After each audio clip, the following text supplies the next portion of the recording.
Hello viewers, welcome to this episode of the Youth Roundtable. Today shall focus on what has become the biggest conversation in the country, but also really largely on a good part of the African continent. And the issue is corruption and abuse of public office generally that has caused young people to take their disagreements on the streets and, attempt to exercise their constitutional right to disagree with what is happening in the country. Many of them were not, treated on a red carpet by the state. They were arrested in, the grossest manners possible, and now most of them still are incarcerated in the prisons of this country. Some have been granted bail, but the fight on corruption continues. And the question is really, whose fight is this? Is it a fight for the people or a fight for the state? Because if both are working together, then we should not be seeing what we are seeing today. But well, I'm joined by a panel of distinguished young people to put all this into perspective. And I shall introduce them to you, and I hope that more will join us along the show. From the extreme left, which is your extreme right, is a gentleman from the Yellow Youth Movement, and that is the NRM Youth Wing, and the name is Jimmy Okullu. Jimmy, we are happy to have you once again. Thank you very much, Moses, and thank you very much, our viewers, for keeping on with the civic space, the young people's voice, and the place where we share our views as young people. As my name is, as mentioned by Moses, Jimmy Okullu. I am under the activism of Yellow Youth Movement, which is under the NRM party. I offer service at the National Youth Council, but I'm also a doctor by profession. Thank you. Wow, fantastic. Quite elaborate right there. Next to Jimmy is Katusiime Susan. Susan is the District Female Youth Councillor all the way from Kazo. Susan, it's a privilege to have you. Thank you. As I said, Katusiime Susan, a youth leader, not only at the district level, but also active in all youth politics at all levels. You are straight from Kazo, District Female Youth Councillor. But when we come back to this side of Kampala, we are all there, not only limited to Kazo, no. We are national. The youth voice must be heard. Thank you to Civic Space for always offering the platform for the youth to air out their views. Thank you. Wow, fantastic. Well, let's just dive straight to the conversation. Jimmy, what do you make about, just a general question is that corruption and Uganda seem to be brothers and sisters. They seem to be twins, in fact. So what do you make of the current state of corruption in this country, generally speaking? Moses, I want to say that the corruption that I think even we underlook the rate of corruption in this country. It is not to the rate that is known to everybody as it is in the statistics. I think it is actually quite more than that, because when we look at the corruption, we look at it in terms of public service and the government entities where it is easy to see what is happening there, to see where manipulation is taking place, where embezzlement is taking place. Why? Because most of the money that is being embezzled is actually known, because all this comes from the consolidated funds or from the foreign aid. But there is even more that corruption brings even deeper to the private sector. That just as we are grappling with corruption in the procurement department of the government entities, and we are grappling with the corruption in our human resource when it comes to hiring workers, all this is also done in the private sector, and the same thing is interplayed there. And we just look at what is happening in the government sector, and that is what we base our statistics on, because that is where the statistics are clear about what is given by the consolidated fund and what that has replicated into. But in the other side, where we are looking at the private sector, how are our people getting jobs there? How are they being paid there? How are they doing their procurement, even in those private entities? That makes me actually, it is an overwhelming imagination to try to put this corruption in the country into context, because it is much more than statistics can say. Now, when you look at Moses, in 2018, I was in Qatar, and you could look at the country where corruption, the rate of corruption is to the bare minimum. You'll find that the majority of the roads that are made in Qatar, for example, if they say that we are going to make a road from Tinda to Nakawa, that road will be made within a space of 3 weeks. Because they are going to work day and night. And in the space of 3 weeks, if you had traveled and you come back, you will find that that road is made. Now, when you are from that world and you have stayed there for 1 year, you have seen the rate of the speed at which things are done there and the accuracy at which it is done, then you come back to Uganda, you feel like you are in totally different world. You're like, what are we doing? Like, exactly. What are we doing here? Exactly. You understand there is a road that is connecting us to Port Bell. That Luzira Road has taken almost the entire year. It is just being graded, and every day it is graded. And you're like, what is happening here? This is just a short distance. In another country, that will not take 3 weeks. It would be done, and it would be done in standard. So all this, the quality of services that we get is a direct replicant of what corruption is doing to the country. Wow, fantastic analysis. Susan, what's your own opinion? Like, generally speaking, what do you have to say about corruption? Well, I think my opening statement would be to turn away from our motto, which is for God and my country, to over something like for myself and my family, over something like for myself and my clan, I don't know, but we've turned away from the country motto. I think nothing I can say that we've lost patriotic leaders, because patriotism and corruption cannot fit in the same room. The two are parallel. So you can't tell me that we are having these high levels of corruption and then we still have patriotic leaders. No way. The two do not connect. You cannot be patriotic and then instead of having a hospital a health facility being improved, you choose something else. I don't want to mention anyone, but you can't choose yourself before public. You get? You can't choose something that will benefit you instead of choosing something that will benefit 1,000 citizens. Sure. That's not patriotism. So if we still have the country at heart, that's why you're seeing these young people, we, the youth, coming up to say, no, if we keep at this rate, what will those who come after 10 years find?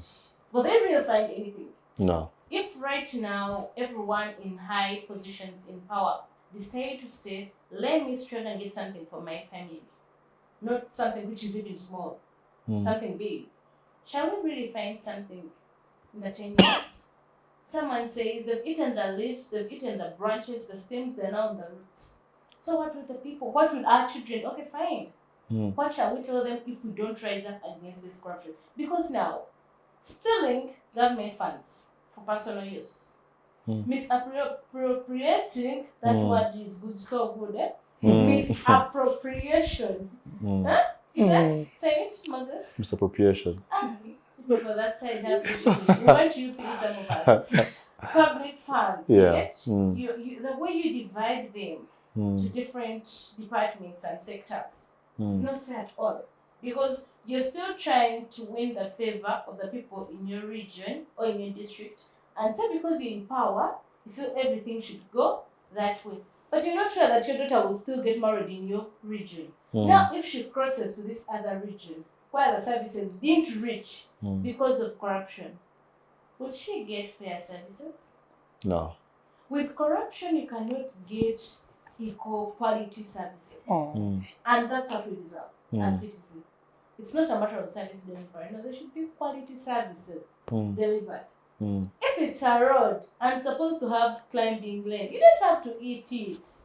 Let the climbing lane be there to reduce on these issues of risks of somebody, this truck couldn't stop, then it went backwards and fell like a small car. If there was a climbing lane, the small car would be in its lane, the heavy truck would be in its lane, and would reduce on the risks of accidents. So you need to notice that corruption is as bad as, I think, as an expired drug. Interesting, like what way to put it. And, and I agree with you, because corruption, if you're to look at it into deeper context, it almost goes to the root of each and everything, be it education, be it healthcare, be it the private sector. And for us to live in a society where corruption is this rampant, I think it is, we can only be headed for tough times. But you see, Jimmy, the question then arises that you have young people who say that, you know what, we are going to be in this country longer than most of these people who are in power, owing to the biological factor of our age. And they got up and said, no, corruption, we are tired of it and we are going to speak against it. But they found themselves behind bars. So the question then is, what offense exists in someone protesting and saying that corruption is bad and I want to speak against it? Because if the president is saying that I want to fight corruption and anyone in my gun sight, please, I want to shoot at you. Then the young people take heed of that call and say, now we are joining the president in the fight against corruption. Then they find themselves being arrested. So I don't know, like there is a mismatch.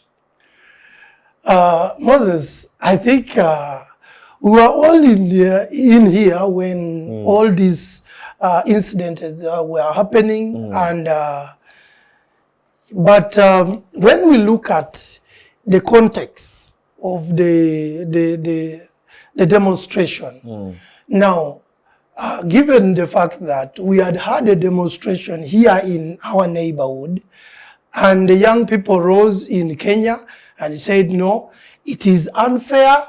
The finance bill that you have put is not favorable for the citizens of Kenya. And we disagree with that bill.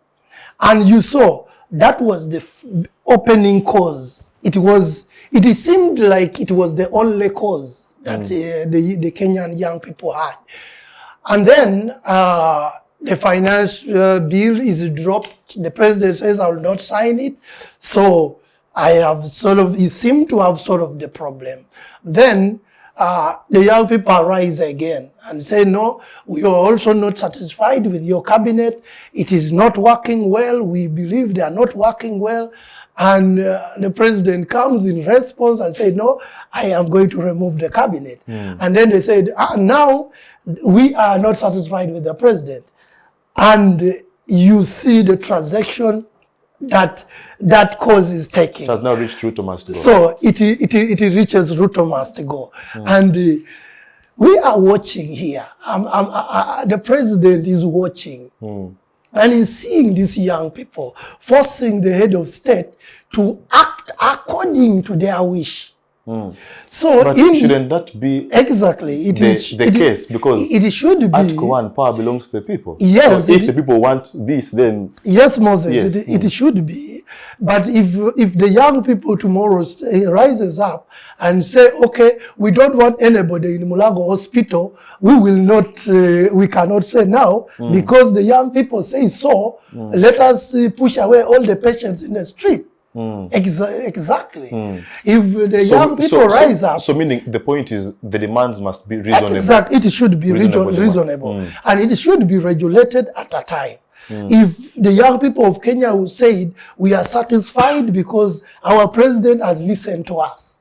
He has refused, he has stopped this bill. This is what we wanted. Therefore, let us stop the demonstration. So are the demands from the Ugandan Gen Z, exactly. are they reasonable? So the demands of the Ugandan Gen Z could be as reasonable as the finance bill in Kenya. But if it is granted as they wish should be, and not in a format that is regulated by the state, then it can condone the same action to ask for something unreasonable. Which action is guaranteed by the Constitution? Yes, that is true. Because I want to assume that the action you mean in courts is the demonstration, is the protest and the whatever the demonstrations, which are protected and guaranteed by the law. It is. That's why when the young people of Uganda said, no, we are going to demonstrate against corruption, the state says, no, I think let us first talk about this. What do you want? How do you want us to handle it? But how much? And the young people say, no, we don't want to talk about how we want to handle it. We want to just handle it. Yes. And that is where the problem came. That there was a disagreement between the methodology that the young people wanted to use and the methodology that the state has seen. But it is not because it's not provided for. It is because we have seen the result of that demonstration in our neighborhood. And it was not long. Yes, it was quick results. Exactly. Quick results. So there was an intelligence that could be that the young people of Kenya are inspiring the young people of Uganda not to achieve eradication of corruption, but to use corruption in order to achieve the change of the head of state. No, I think that is where, to be fair to the young protesters, and mind you personally, exactly, I stand in solidarity with them. I do the same. So the question for me is that if we agree that power belongs to the people, yes, then it means the people should dictate almost how the country should be governed and how the country should be run. Exactly. And that goes to the extent of dictating who should govern them at what level. Exactly. Right? So if the people in Kenya and the Gen Z, they are saying that no, not only do we want the finance bill out, we also want William Ruto to go. That is a constitutional right. They have the freedom to express how they feel about their leader. Exactly. And that should be the yardstick of any democratic society. That liberalism, that pluralism, to allow dissenting opinions, even when you disagree with them, but to contain them and to listen to them. So when you compare that to Uganda's context here, these young people didn't even have the chance to present their petition. Moses, they were arrested right from I don't know. Moses, some were arrested from their homes. You see, Moses, even if these very young people were given the state, they will make sure there is protection of every person's interest. That is the work of the state.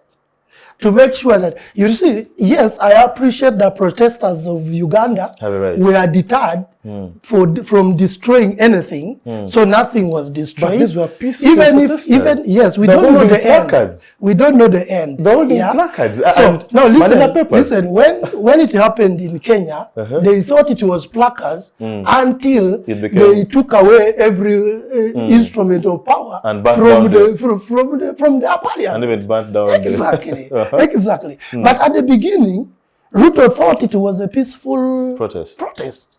So when President Museveni see this, He has just seen what Ruto has, the actions of Ruto and the repercussion of what it has caused.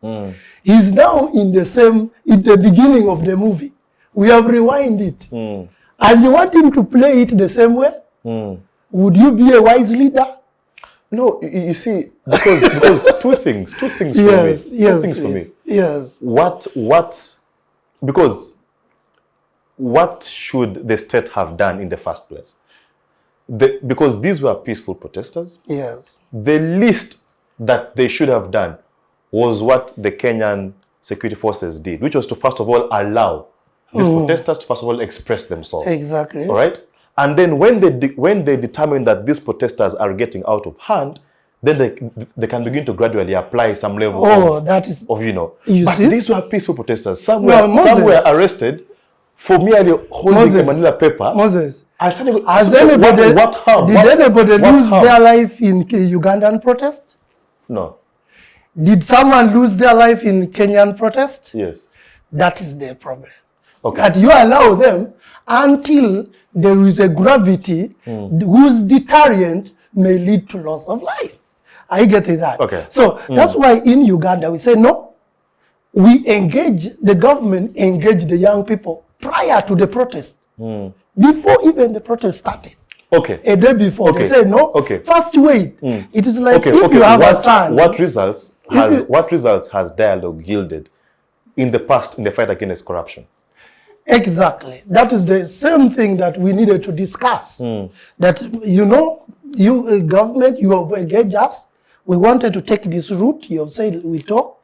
But this engagement, as we talk, we have this failure and this failure and this failure and this failure.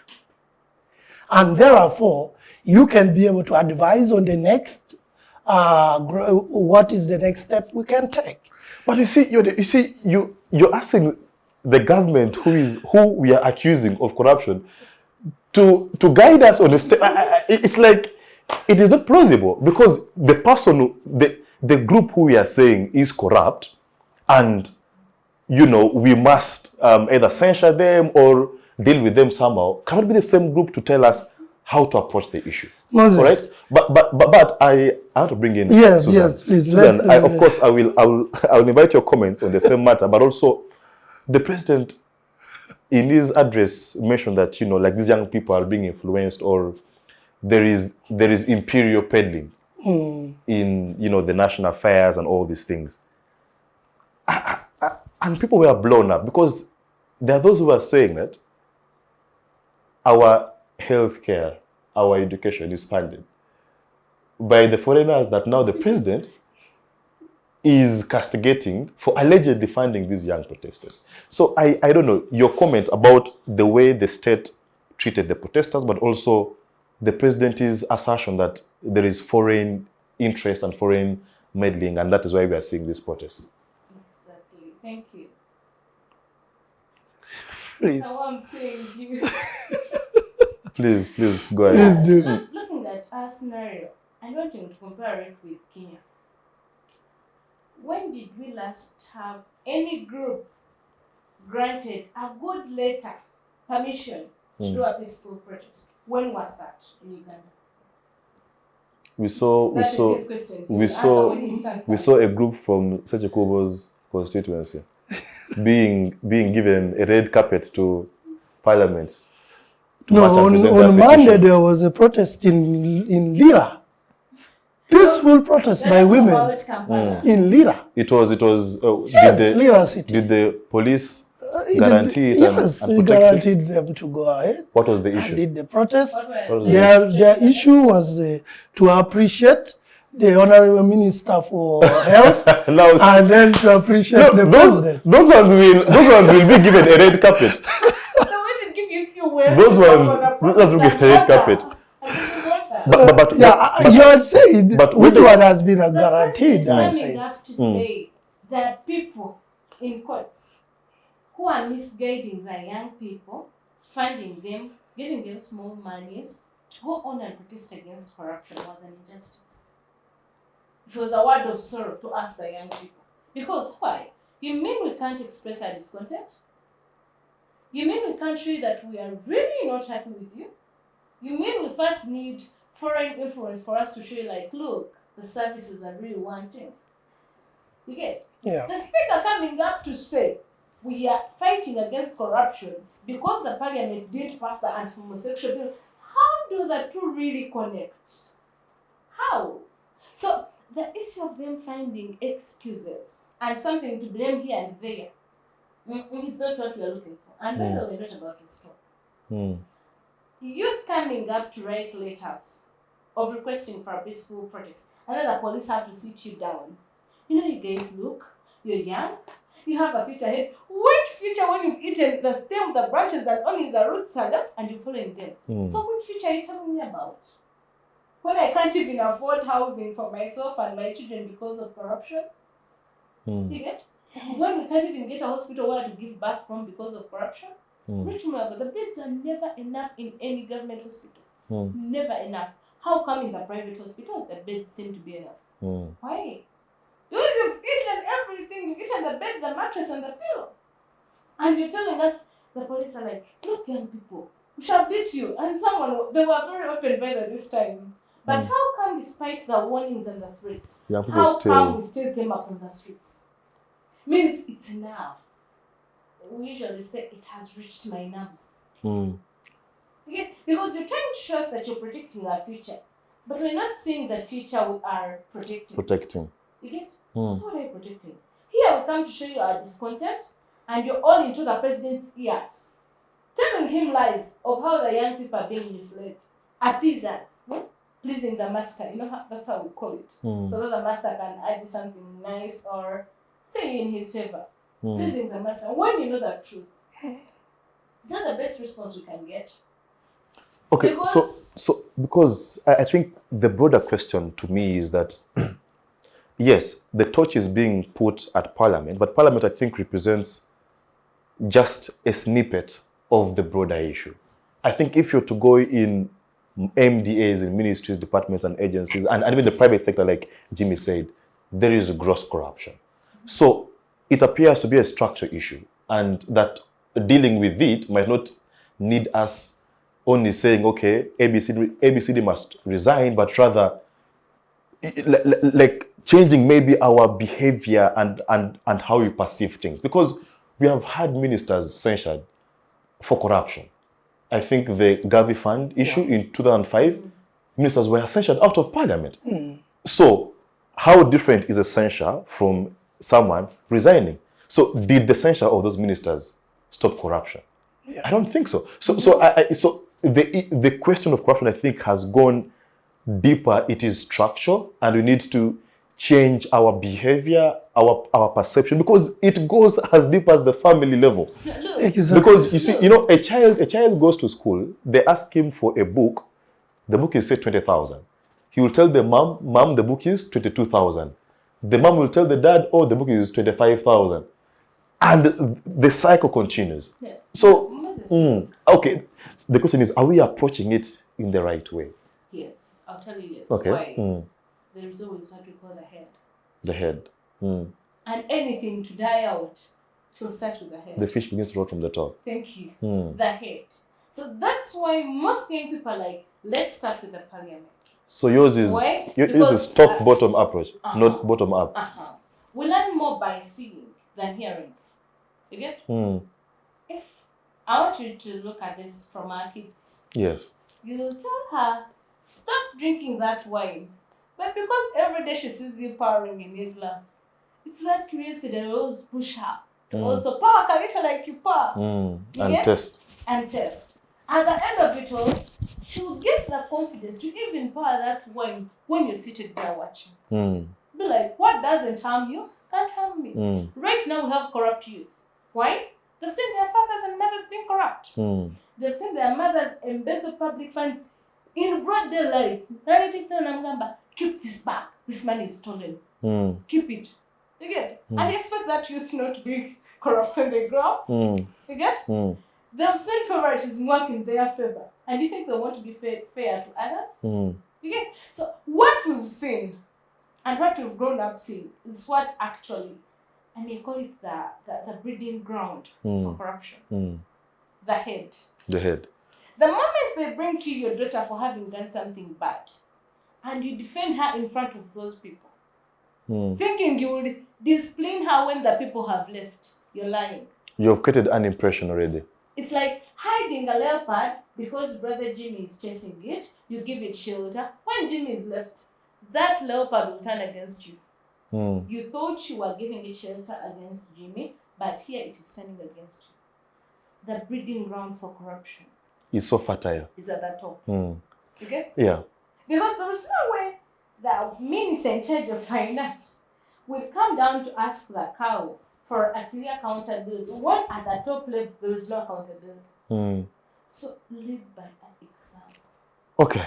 Jimmy, I want to end with you before we take a short commercial break. Sure. And to me, the question is about the alleged imperialism. Sorry, the neo-colonial argument by the president that these people are being funded by foreign interests whose interest is to undermine the sovereignty of the country. So, I don't know. Do you agree with that assertion? Moses, we want to agree with me that the head of state is the highest consumer of every intelligence in the country. I think when we are going to disagree with him, we need to have a bit of a thought whether to disagree in totality or to disagree in parts. If it is me, I would disagree in parts. Why? Because I am not privy to the information that he gets. So if he says yes, this accused person, the youth were being funded by the foreign aid, like you've said that the foreigners are funding a lot of things in the country. It cannot be exceptional. It could be. So if they are funding other things, then why not fund protests as well? Exactly. So that is one way of looking at it. But the other way of looking at it, even if the funding was broad-based, yes, where does it draw the line? Every funding is interest-based. There is a funding that comes for health, and their interest is health. Whatever you do, we are funding health. Yes. Now, the funding that comes for protest, what is the interest? As you've heard from my sister, is saying that the fish rots from the head, so we need to tackle corruption from the head. But Adita Mo is not the head of this country. So, are you saying you are passing through? Are you trying to say you are aiming at the head of the fountain of honor, but you don't want to go to State House, but you want to go to Parliament? Maybe you see, maybe the idea is to begin with the low-hanging fruits, as exactly. But you say that you want to start with the head, and the head of corruption fight in this country is the fountain of honor. The head of this country is a fountain of honor. And that's why he has said that this is the move like it is in Kenya. They targeted the parliament and said, remove that bill. They targeted the cabinet, remove that cabinet. And then they went to what they actually wanted at the beginning. Which is to remove road. Exactly. So what do you say here? That these young people are targeting the head, but they want to pass through this corner. And that, I am telling you, if Moses, you were the fountain of honor, I don't think you would allow that to happen. Because even you are seated there by the will of the people. So a group of people cannot say, now you take our will. You abandon the will of the people that put you there, and now go by our will. Over 100 young people. Who has refused your guidance? I see. So, as young people, yes, we have our assertions. We have our dissatisfaction. None of us is happy about corruption. But, at the end of the day, we need to see methods of eradicating corruption that does not only appeal to the interest of a certain group of people. I interject? Okay, just shortly as we go for a break. Yes, in a minute. You can't fail to be happy and then you're comfortable. Do that two really go together? So they said. You're not happy about corruption, but Mhm. you're comfortable. Like, you're not doing anything about it because No, I didn't say I'm investment comfortable. Like, how? No, we shall delve deeper We shall into, show. I into will show you what into we are the doing approach in the next in the next segment. sessions. Yeah. Fair enough. We are due for a short commercial break, and don't move a muscle, and see you after this. Digital rights are those human rights and legal rights that allow individuals to access, use, create and publish digital media or to access and use computers, other electronic devices and telecommunication networks. Digital rights include a right to freedom of expression, information and communication through technology, a right to privacy and data protection, a right to credit for personal works, a right to universal and equal digital access, a right to identity, a right to anonymity, a right to be forgotten, and a right for protection of minors, among others. The state's digital rights are frequently violated through various unfair actions, for example, blockage of websites and social networks, theft of credentials, unauthorized use of people's data for personal gain, privacy intrusion, online censorship, arrests and intimidation of online users, internet blockages, and the proliferation of laws and regulations that undermine the potential of technology to drive social, economic, and political development worldwide. It is hence every citizen's responsibility to respect rights of other digital users and to speak out or report to the responsible parties when one's rights are violated. Oh, we'll be back from that short commercial break. We will just continue from where we had put a full stop. But before we do that, let me introduce our third and last panelist for the show, Danita Turiho, a student of law at UCU, but also a social rights enthusiast. Danita, it's a pleasure to have you. It's a pleasure to be here. Yeah. Lovely. Yeah, you've actually been very vocal on the anti-corruption protests and things like that. How has it been going? Just generally? Yeah, generally speaking. It's been very disappointing. Yeah. The last week or so has been thoroughly disappointing. Disappointing on the side of the... On the side of everyone, I guess I came from a point of hope, which I think was my major issue from the start, because I anticipated that at the very least, our youth leaders would speak out. At the very least, the bare minimum would have been that. And yet, for the last week, I have seen the loudest silence I have ever witnessed. The loudest silence. Or if they have spoken all the wrong things. Everything wrong they could say. National Youth Council, for instance, has said everything wrong that could possibly be said. It is just the highest level of disregard for you to thank the police for their great work or their, for treating the protesters in a kind way. When everything they have done from the protest, how do you strip a woman in the middle of the street? Like just that. At the very minimum, at the bare minimum, if you are a logical thinking person, you see those images, you see those experiences, you should, at the very least, be troubled by it. And yet National Youth Council comes out and releases the most horrendous statement in this time period. I have been disturbed, I have been disappointed, and worst of all have been the average youth like you and I, who I have engaged with, that have time and time again made it obvious that what I am doing is being overly emotional, being reactive, being playing into the hands of those who would profit off of my reactiveness. But then in a state like this, in an instance where you see your friends, your classmates, your age mates being carted off for holding placards up, placards that are saying stop corruption, I do not see how you can be anything less than reactive. So it has been a very disappointing week. The religious leaders we thought would come out. Actually, I don't think I thought they would come out. That's when I had no hope. But still, it was disappointing. The speaker, every single person that should have said something, because this wasn't a partisan march. This wasn't a march that was, directed towards a specific, let's say, remove the regime or something. It was stop corruption that harms every single one of us. When you go to a hospital and you can't access healthcare, it harms every single one of us. I was just telling someone, I am one malaria bill away from abject poverty. If I did not have my parents, if I did not have somewhere to fall on, if I did not have the money that is coming from my family, I am one malaria bill away from abject poverty, and that should be an indicator as young people that we have a problem in this country. You can't access anything. The roads that people are eating money off, we use the same roads, guys. It does not make sense what's happening in this country. This country is mad. I'm just gonna say Uganda is mad. Uganda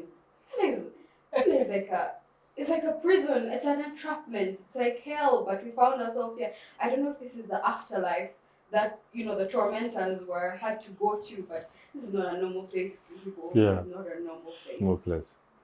Yeah, and I'm glad to have a legal mind on the show as well, because those who seem to sympathize or to apologize for the state, have made the argument with regards to Article 43, the whole limitation that, okay, yes, the protesters have a right to, advance A, B, C, D, but then how about the limitations? So those who have been advancing the argument in protection for the state have used that to their comfort.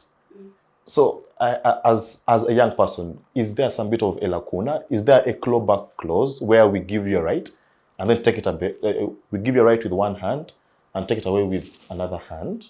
Like the same constitution giving you a right, but again, limiting you. So then how do we interpret it? I don't know. Is it about time we actually go to the Constitutional Court for interpretation? Because then otherwise the state will use it continuously to then, limit and regulate. Yes, so just legally speaking. First of all, the judiciary, I don't think is our friend anymore. I don't think it is for the people anymore. So I don't think it's even a matter that you can bring before a court hoping will be logically and legally decided. So that's just, I think, in my opinion, that's something that would have to be held off. But if it does reach there, let's appreciate the fact that every single right we have is given unto us by virtue of the fact that we're just born. It is inherent for every single one of us. Article 17 makes it clear that as students, you have as citizens of Uganda, you have a duty. It's not against corruption. It's a duty at the very, very, very bare minimum. For you to come and say that now your right is limited, I want to understand the basis by which you are limiting someone's right. That is if you have decided to go down that course of argument, because I've seen people come out and say, guys, you have a right, it is true, but your right is limited, and then they just stop there. Your right is limited. That's it.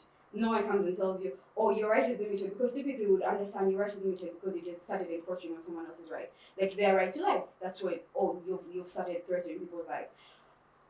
Nothing at all. Guys are holding placards. Some had just gotten out of their cars. See people. A girl was sitting in church with a placard about stopping corruption, and she was carted off to jail on charges of disturbing religious assembly. 130 people have been arrested on charges of common nuisance, being idle and disorderly. Very, very queer charges. 130 people as a nation have been put in zero prison and otherwise just on those charges. And we wake up as a nation and we decide, oh, this is normal. Do you know how it's actually very disturbing that they have normalized us experiencing these things? Every single one of us has been, I think, indoctrinated to believe that it is normal for you to suffer. It is normal. Even when you're born in Uganda and the one guarantee you have is to suffer. You can't guarantee me a good ride. You can't guarantee me health. You can't guarantee me education. You can't guarantee me any single thing except suffering. Pure and utter suffering. And that has been normalized. So still you haven't answered the lacuna, because you see, even the police is saying they're acting legally. Because they're saying that yes, you have the right, but again, the same constitution gives also us a right to limit. And I understand when you advance the argument that, that limitation should only be to the extent when you begin to infringe on the rights of others. All right? And if you had the president, his argument was like, like we have our women who are selling on the roadside. Now you protesters want to come and protest. Where will my business, where will business go? So, like that is what the president is saying on limitation. So Jimmy, I just have to bring you in, Jimmy, is that Because this draws a question of political will, really, that to fight corruption. Is the political will there? Moses, I love her scenario when she brings the fact that when we talk about bad roads, we are all walking on the same road, we are all going to the same hospital. The majority of us, we are all seeing the dangers, the repercussions, the bleeding of this country due to corruption. And as I told you, that there is nobody who is doing nothing. It may not be sufficient, but it does not mean nothing is being done. Yeah. So the notion that there are people celebrating and massaging this corruption and very happy about it, and it is not true. Earlier on, you mentioned about your work with the Youth Council.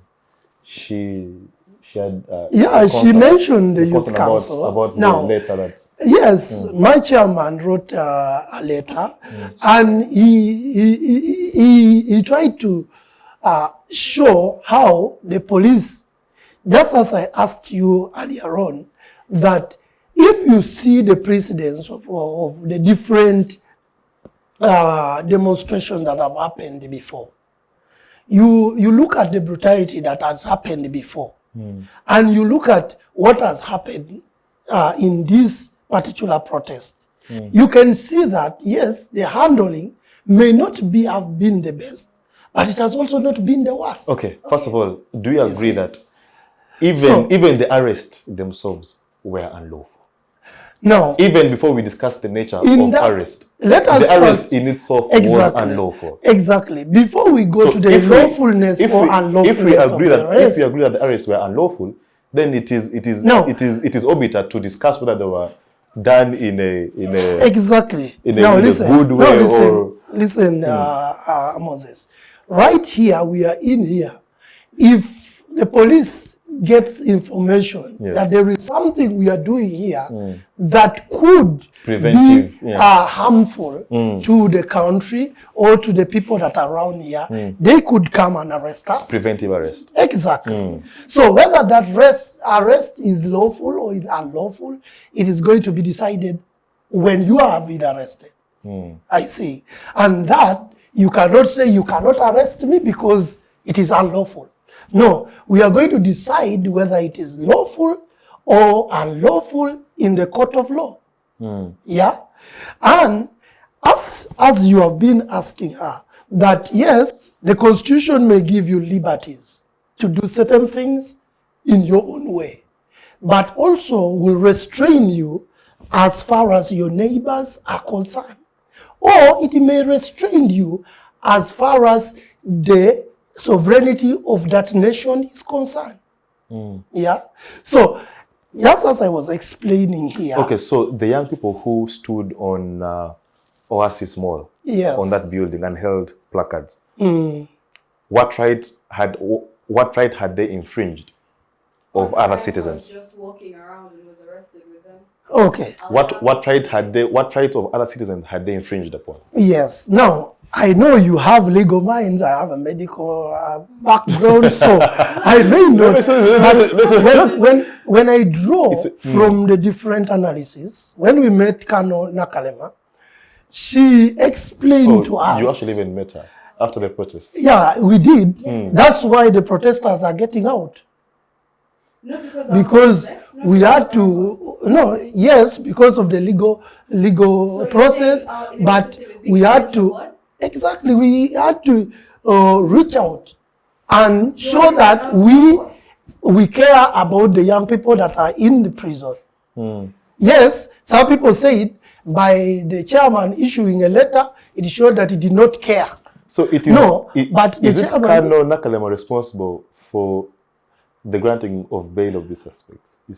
It is not Kano Nakalema that is responsible, but the president has directed that those who are having issues, please reach out. I thought they got the separation of powers.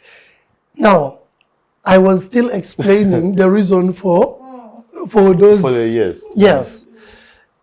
this is what happens. When you say there is a protest in Kampala, even if you've not gone there, some people will not open their shops. True. Some buses will not work. That's true. Now, what if they see the sign that the protest is actually there? 10 trillion is being It means they are going to be interrupted. Now, we are caring Can you take, about families that cannot treat their children of malaria, but we are not caring of that woman who has to actually find that money and they have to go to town, to the city center to find it. I see. Yes, So- I hear you. Just can you allow? Yes, please. Please. We are trying to say, do not disrupt business with your purchases. Yes. She said it. How much do we lose daily? Daily. Because of corruption. If I was to ask It you, may my not be sister, direct, but I want you to is look at that money lost in city center of Kampala? Look, the city I will always see. be the city. Because that is Look, where you're Jimmy, interrupting business. Jimmy, look, as I told you, But I'll start with the is the money, all the money that is lost in Where do corruption, we find all the is it ministries? lost in the city center of No, Kampala? Jimmy, where do we find You see? Where do we find the main ministries in Kampala? Finance. So we should trade. stop business in Listen, Kampala listen, wait. to retain that Wait, money. finance, trade, agriculture, fisheries, and all that. Yes. All those are ministries where actually we are getting our biggest taxes. When you look at fisheries, agriculture, the imports, the exports, those are the leading sources of taxes. Do you know how much is being lost in there? Does it justify Wait, business you're stop? talking about this business operating today. Mm. Do you know how long those imports take to be cleared on the border? Because of corruption? If we had good roads, if our hospitals were well facilitated, this woman you're saying do not disrupt would be using her profits to actually enjoy good life. But do you know that corruption is happening in Kazo? Not adding up. Why is not protest in access Kazo? good education. Why don't we protest in Kazo? Corruption is happening in Kazo because it got its breeding ground up from the state. Can I just add something? Then let's go to From the Entebbe. parliament. Since you're speaking for the You woman get- on the ground, when Yes. Katusiime comes and removes all her stock that she'll never see again, takes all her stuff, what exactly do you call that? You're speaking for the We've woman not now. seen you You're come still out to speaking for defend the that woman. woman on the street But because she's of not just Katusiime. removed, she's taken brutally. She's brutally put into a truck and taken off her stock. So At that point, you don't see that woman. At that point, you don't She- see that woman she's that you're suddenly- protecting. Vanishes from the system. We do not want. I love this sandwich. You know, protecting who, safeguarding who, or what? All we are trying to fight is Moses, corruption. do you know how much rent one stall in the city center costs? How much per month? How much they pay for one stall? Current in a Kasera- Now, Kasera- if they close because there's a protest, let me first cut you short. because someone is Let me holding cut a you short. placard But- Jimmy, look at and that. they are During- not sure During this IFRIS, placard, during the is it IFRIS, going to turn out into a riot? Is it going to during turn the it? IFRIS demonstrations, those had- same sellers voluntarily Yes. closed their shops voluntarily. No one Before asked them to that- do so. Moses. So before that, because we had now. yes, How long did those businesses close because of now? How long? the NAM summit. The chapati stores, all the Nidela people, the chips people, all those shops, all those businesses along where So where our do we draw the visitors line? had to pass. Okay. How long? For a week. You're closing those businesses. They survive on their daily works. Income. They closed them. Was it a week or 10 days? The time for Somewhere now. there, yeah. Why you guys bothered? Or which guys, I don't know. But okay, whichever it is, was the government bothered about what those people who survive on daily incomes, what they ate for those 10 days? No one was bothered because all you could tell us was smile for their visitors. So then let's talk about those prices you're talking about, those rent prices. How did those rent prices become so high? Let's ask ourselves Maintenance that question. costs. Why are the maintenance costs getting high with all the What's taxes we're happening? paying? Like, I think everything everything comes back to corruption. If all we got as the country was well utilized. So Jimmy, I think we agree on this table that corruption is bad. Yeah. So we do. And I think the issue I'm seeing here is that we are departing on approach. Yes. I think you are pro dialogue. Let's talk and let us, but you see, her and her are saying that we have tried to talk about corruption. We found our parents. We haven't had all these things about corruption, but it's just nothing seems to be getting better. So maybe there is need to change course of action. Exactly. So then when they change course of action, then again you're asking us to go back to what has proven not to work. So then how do we move on? This is what we are doing. That the head of state has said, I want to listen to the young people. We want the young people to come and tell the head of state what is the problem.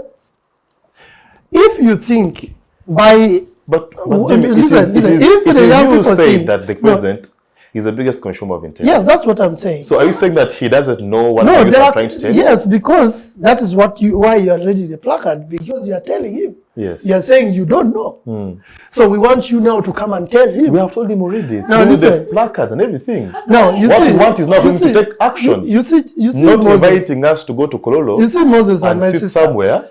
If today we come and say, okay, Anita Mong is no longer the Speaker of Parliament, corruption just disappears from this country. Can you maybe get a response from her? Yes. Let's not limit this Anita must resign thing to an individual. Let us not act like it is also a direct attack on every corrupt institution in this nation. When we say Anita must resign, it is a representation that, if you are in a ministry, you must go. If you are in any... Why should you use that particular because name? She has been the embodiment of everything wrong in the corruption system in this country. You cannot wear, my mother is dying in hospital, I cannot access the ICU. You cannot wear a dress worth $10,000, worth $3,000. It is... What is that? What is it Marie Antoinette say? Let them eat cake? You are telling us to eat cake. And what happened? She was beheaded. Failing and cake was more expensive. You see, She was beheaded. Moses, if we are fighting corruption, let's fight corruption. Because there are individuals that are wearing much more expensively, they are driving more expensively, but because they are not in the public domain, we here don't know them. But maybe that is... You are saying... Is it private? Is it private? And money? If we say, let the corrupt person resign, you understand? Whoever is corrupt must resign. Let us be clear. Because, let me tell you, someone in the Ministry of Health, when they read Anita must resign, do you think that it shows anything to them? Somebody that is in the URA and is corrupt, when they read Anita must resign, will they resign? Does it speak to them? It speaks to the individual Anita. Exactly. Please, young people, if we want to drive a certain agenda, let us remove personality. Make no mistake. Let us remove institution. Because all institution, corruption is there. And that is what we are hurt with. We are hurt with the corruption in URA. We are hurt with corruption in UNRWA. We are hurt by corruption in Parliament. We are hurt by all corruption surrounding us. But when we individualize, we lose cause. When we institutionalize, we lose cause. Because now Anita can easily say that this is the homosexual group. Why? Because she's the one that did that. She hasn't spoken but for how if long? you say, if we were attacking somebody in URA, for example, would they say homosexual? No. If we were attacking someone in UNRWA. So what I am saying is that all of us, give it politically affiliated or non-politically affiliated, all of us are against corruption. This should be clear. And all of us are doing everything in our front to fight corruption. We appreciate everybody doing things in their front to fight corruption. But let us not individualize or institutionalized, because that is the narrative. The protesters were aiming for parliament and for Anita. Whether they had met another MP coming out is none of their business. Whether that MP is also corrupt. They are aiming for Anita. So when we remove Anita, have we solved the problem? We've not solved the problem. All we are saying, before Anita, there was no corruption. I want you to look at It had just appeared when She has been Anita speaker appeared. for, I think, less than 4 years. Exactly. No, Less than 2 I want years. you to Yes. look at this. I've stolen your hen. You call them chicken. And I boil it and I come, I sit in front of you to eat that chicken. You are keeping it to probably get a poultry farm. You know, I put you in the position to steal my chicken. You get? I've stolen it already. I'm here eating soup. But at home, you're having sold for supper so that your hen could probably give you more. But you want to show me that you want Susan, to eat that soup in front of me. Now, for you, what you're saying is that you'd rather have a thief who is stealing but quietly. And that one comes back to him. Why most of them... According to you, the speaker's mistake is that for her she has the only mistake. She has publicized. That is why she has carried but the majority who are quietly, like you said, who are quietly, and they're doing maybe even 10 times as much as what you did. But because they are not flamboyant about it, then we're looking at them. Why she has become the face of the corruption magazine. You get? But the magazine has a heap of them inside. But the reason why she has become the face is because of she has publicized it. Is it because of that? Yes, actually, yeah. My thing is still quietly. If you like, do you know what it says when you steal right in front of my face? You don't respect me. You don't fear me. You do not fear my power. I put you there, and you do not fear. You have dismissed everything I am. You have trivialized it. You have compartmentalized it and put it in a closet. That is what I'm saying. I'm not saying Danita, there is the African adage that goes that better the devil than the angel. Because I feel like for her, by her actions she has showed you that me I'm ABCD. But then those ones who don't show us. How about what is hidden that we can't see? She's got no respect for public resources. No respect at all. Like you can't do anything to me. Like look. But also Moses, I want to say this clearly. And I'm not exonerating corruption. Yes. If tomorrow you invited me here, I came on a border. Yes.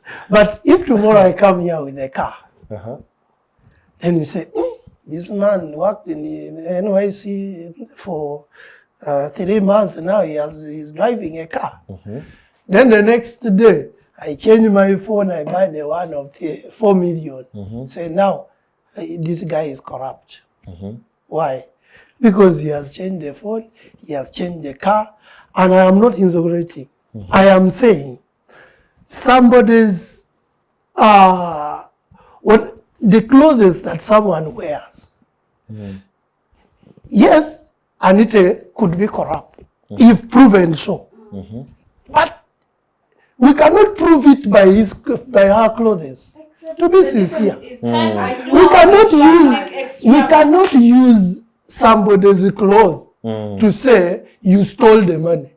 To be sincere, let us prove that yes, you misappropriated money here and there. And I am not saying she has not.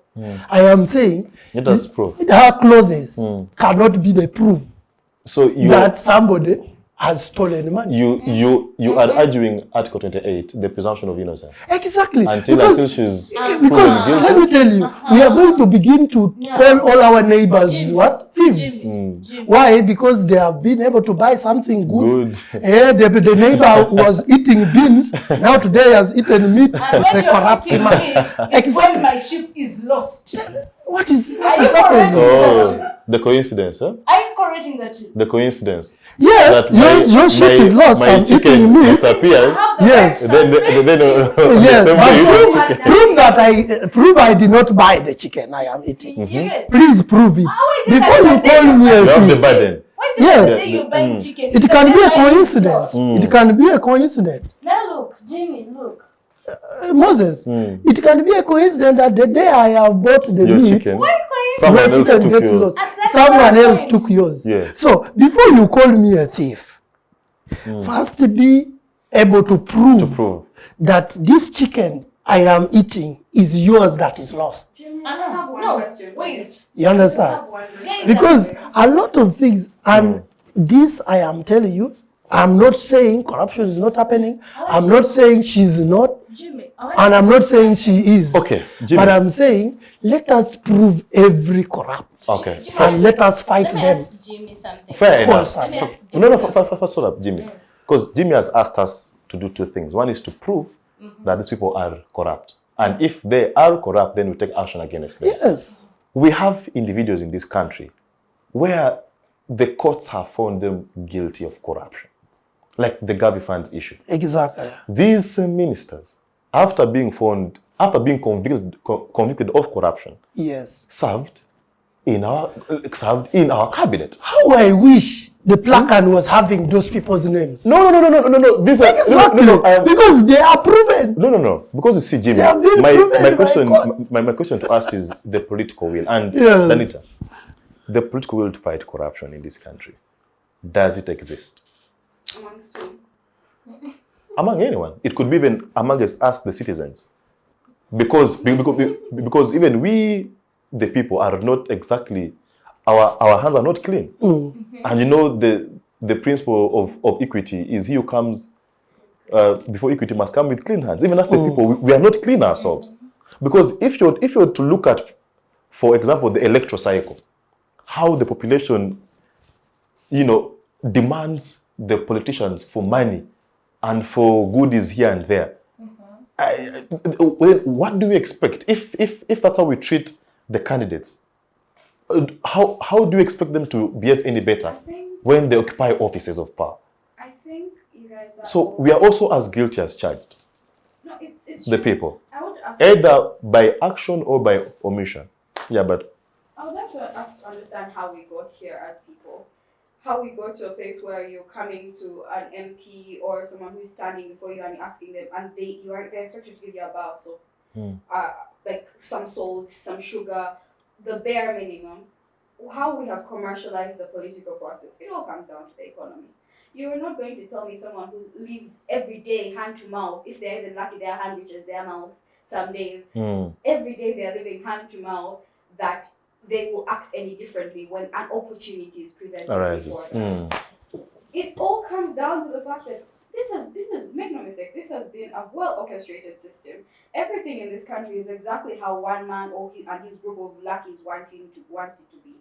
When you can't take your child to school, it is because one man and his group of lackeys have decided that is the state of affairs of this nation. so nothing is by coincidence? Nothing is by coincidence. Or the commercialization of the politics of this country, the lack of political drive. When you have things like political education being taken away from you in schools, it is not a mistake. It is a particular move to desensitize a nation, to make sure you have a group of individuals who do not know right from wrong, but not even right from wrong, who do not know their basic rights. They do not know that I am supposed to go to a hospital and find medicine there, and I will not pay for that medicine. I will get it for free because it is a government hospital and I pay my taxes.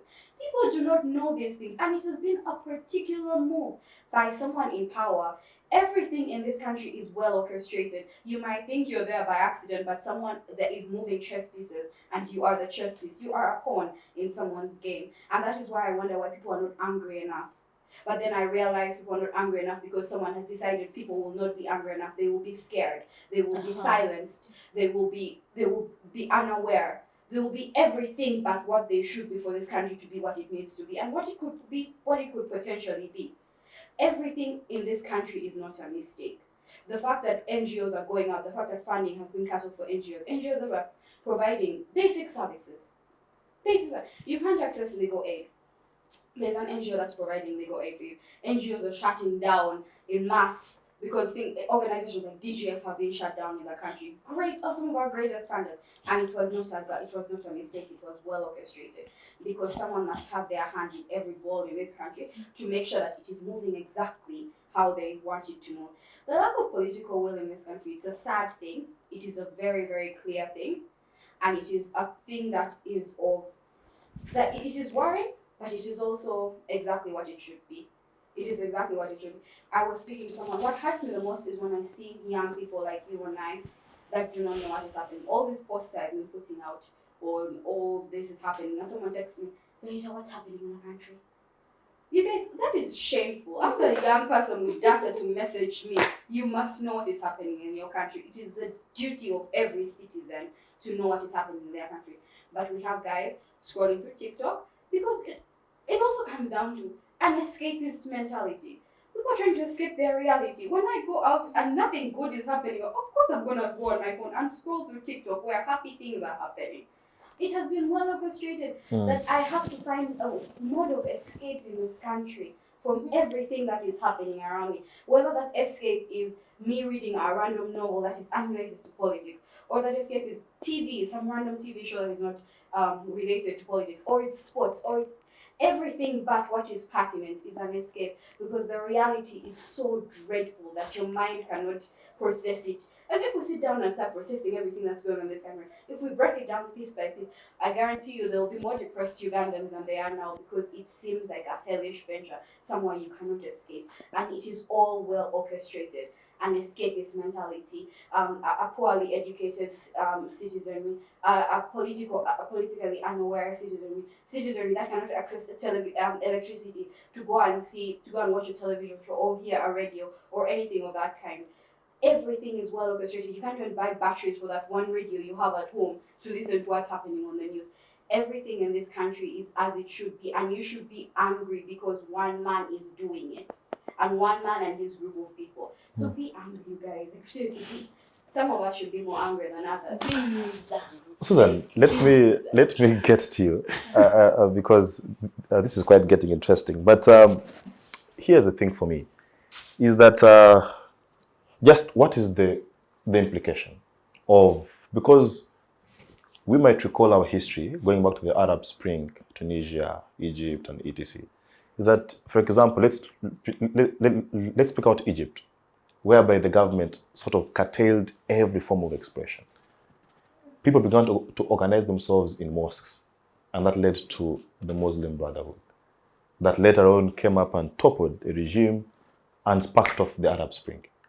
Now, in Uganda, it looks like every mode for citizen participation is being sort of curtailed. And you know, democracy that doesn't settle for a passive citizenry. You need an active citizenry. Uganda, leave democracy out. We do not those two can be in the same statement. Talk about Uganda. Yeah, okay, but the point is that how sustainable is the approach by the state? That each time you want to protest, they will clamp you down. Each time you want to do this, they'll shut you down. How sustainable is that in the long run? Moses, I believe in time. You see, right now, there were threats, but let me say a small percentage still managed to come out and protest. You get? Time will reach when you cannot be comfortable anymore. Time will reach when those who are not benefiting from corruption are really angry. You get? And those benefiting are minor. Whereby those not benefiting can overthrow those benefiting. Because right now, we have the will as the youth, but we do not have the capacity. We are trying our best, coming out to protest, get to jail. 2 weeks, come for hearing. You get? Now, 2 weeks for someone for being jailed for peaceful protest. 2 weeks in jail. Doing what? You get? So they'll use their power, they'll use what they call their law because it is theirs. It's not applying on all of us. It's not fair to all of us. You get? So they will use all that, but time will come when all that cannot make sense. Time will come when the media houses cannot be threatened. Time will come when the men in uniform themselves will have to join the cause for justice. I believe in time. I believe in time. how much the efforts must continue. Right now, some people are sitting there like, the corruption, they were beaten down. They were smashed and scattered, you get? Because the threats were really many. And my mother called me like, I've heard whatever is going on. Are you joining? I'm like, I'm joining. Like, Susie, they're going to kill you. The policemen are ready. Your uncle has called me that they've been given orders to really scatter everyone. You get? So she had that fear. But time will come when even our mothers will have to come out looking for that justice. And will really the government still pay a deaf ear? Because right now we're having, it is actually the struggle to maintain power that is causing all these objectives. That like it's obstructing all the fights. You get? The MP wants to still be the MP. Okay, the president still wants to be the president. You get? And now here in the fighting, someone's like, I cannot associate with them because I might lose out on the bread, on the national cake. They have to defend it. But time will come when they cannot defend it anymore. Because instead of defending that, we should rather build systems whereby there is equality. Someone can access better education no matter where they are. Someone can access better health facility no matter where they are. And we can afford it as a country without even getting loans. But because we are focusing on, right now people are gathering up money for the 26th election. Not gathering from good sources, stealing money. You get? Because it's the greed, the desire to maintain power that has actually acted as a breeding ground for corruption. Wow, fair enough. Jimmy, my last question to you before we invite parting shots is the institutions of state. You look at, for example, the judiciary. You look at now, we have the IGG, we have the State House Anti-Corruption Unit. Now again, I think about a fortnight ago, the president opened another unit in URA and all these things. So, I don't know. Do these institutions have the capacity? Do they have what it takes to fight corruption? Because at times we look forward to, these institutions like the Uganda Police, IGG. So, what is the status of these institutions with regards to fighting corruption? It's not my question, but remember, they report to the appointing authority, not to Ugandans. That answers one. Jimmy, please, the question was yours. Thank you so much, Moses. And I share in the emotional expression of my sisters. And I know my sisters are supposed to be more emotional than I, and I think we appreciate that. And to the question, yes, I think this is, first of all, it is a good action. When the president says now there is corruption and the IGG is not doing enough, let me put an office at State House so that they can be able to help. I am not taking away the IGG, but I want to reinforce. Why leave them there? And then... why not strengthen the IGG? Exactly. Deal with the issues that is making the IGG inefficient? Or demolish it and start your new thing if we're not doing enough. Because as a soft, why is the IGG inefficient? That is... Address why the IGG... I mean the office. Address why the office is not efficient. Because otherwise then it becomes a question of quality versus quantity. That yes, you can have even 1,000 units anti-corruption at every district. Yes, that is the quantity, yeah. That is very true. You are right to say, why don't you remove and establish and all these methodologies. The first thing is to look at the aim of why all these agencies are being established. We are trying to see how can we effectively fight corruption. Yes, you would say, why don't we use a central front and that is the only front? And someone is saying, no, why don't we establish different fronts so that if the IGG is investigating Moses and is not able to investigate him sufficiently, maybe someone at anti-corruption in State House is also investigating the same thing. That means if I am from IGG, I must do effective work because I know someone is counter doing that same work. So If I get corrupt along the way, so where someone can get to know. Where does that leave the taxpayer? Please, because The taxpayer is funding no. different people. Listen. It is not like it is not like this to do guy, one. Yes, but it is not like the people that are doing this work are non-Ugandans. Wow. You understand? Wow. Yes. If I say we have 1,000 schools in this country, and you're saying, why is taxpayer paying all the teachers in 1,000 schools in this country? Are they teaching their children of Kenyans? Are you saying that? Can a really, student be in two schools at the same time? Exactly. Yes, because No, they cannot. Because of the magnitude of work, we have a number of intervention. We have agreed here that corruption is so much. So now that, yes, we have all agreed here that corruption is a big problem in this country, and the president is saying, okay, since it is a big problem, let me establish different institutions to be able to tackle this big problem. And you are saying, why are you establishing them? Because right now, there is a anti-corruption for the investors, specifically for investors.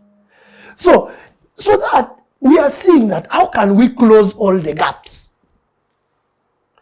If we cannot close it with one institution, let us get another institution, close that gap.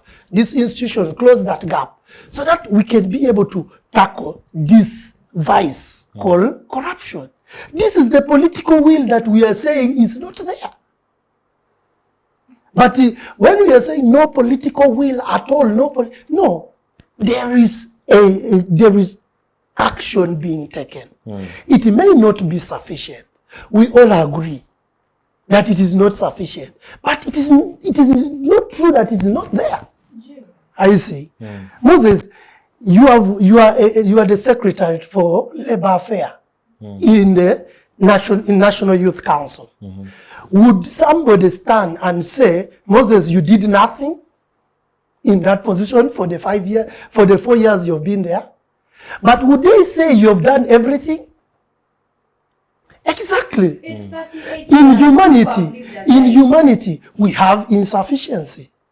As we are intervening in corruption, more corruption is, more people are becoming corrupt. So we are trying to tackle that corruption. Okay. My sister here may tomorrow become corrupt and I have to deal with her. Our time is fast spent.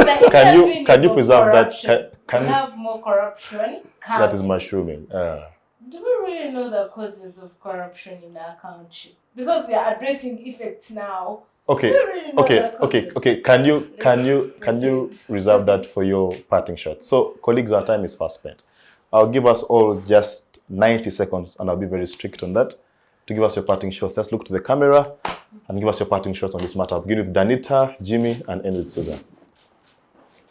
Okay.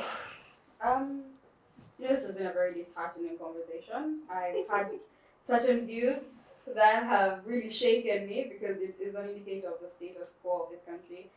I think as young people, we have a certain duty beyond majority, because we're the ones who are going to live while the rest of the people die.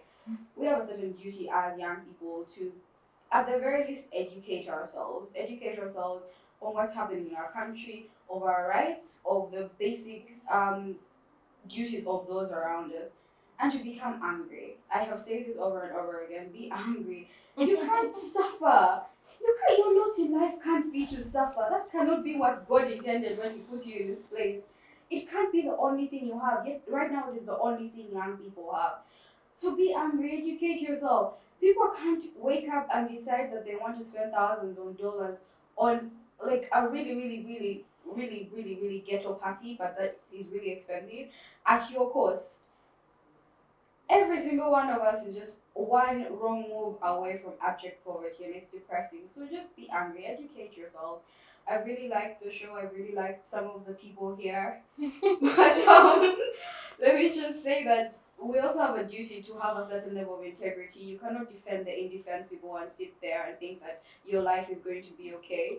Make notes, your neighbor knows what you're doing, and your neighbor is angry, and your neighbor will come for you one day. Like that is human nature. So you do not defend the indefensible, but let's have some level of integrity. That's it. All right. Yes, Jimmy.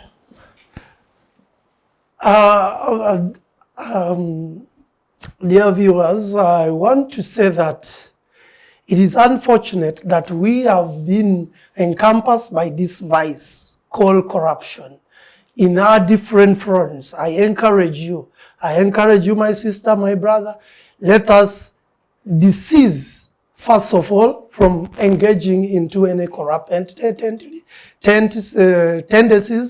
and let us fight corruption as a whole. But remember, this is your country. It is God decided that you are born in Uganda and this is your country. Please do not be hungry. Enjoy your country as we fight this vice. We are still here and we shall eliminate it with time. I want to thank you. Yes. Wow. Susan. Thank you all, fellow panelists and our dear host. Hey Ugandans, you must feel what is going on. If you're not affected now, you'll be affected in the future. The impact of corruption is not to end tomorrow. It's actually in the long run. So for better services, for better equality services finding you at your door, having the best, enjoying your taxes, you better fight it now. Because Seven has tried to fight it 1986. Till now, he's still saying he's fighting it. After that, causes us to doubt his efforts to fight corruption. So until we come up and show our discontent and show that we are really not happy with it, we must tackle it to avoid its negative impact in the long run over the country. Wow, fantastic. Thank you, Danita. Thank you, Jimmy. And thank you, Susan, for your time. Of course, to the viewers, it's always a pleasure having you every single Wednesday. I don't want to distort what has been discussed already. I'll just put it in the words of Samora Machel, who was Mozambique's liberation leader. He had this to say, and I'll just paraphrase, that in whatever you do, just make sure you are not doing something for some sort of conformity. You're trying to conform with either international law or to conform with some sort of practice, but have the conviction that what you're doing is for the betterment of your country. So if you're fighting corruption, let's not do it just for the the cameras or for the PR, but let's actually mean what we say. Until next week, same time, same place. Bye-bye.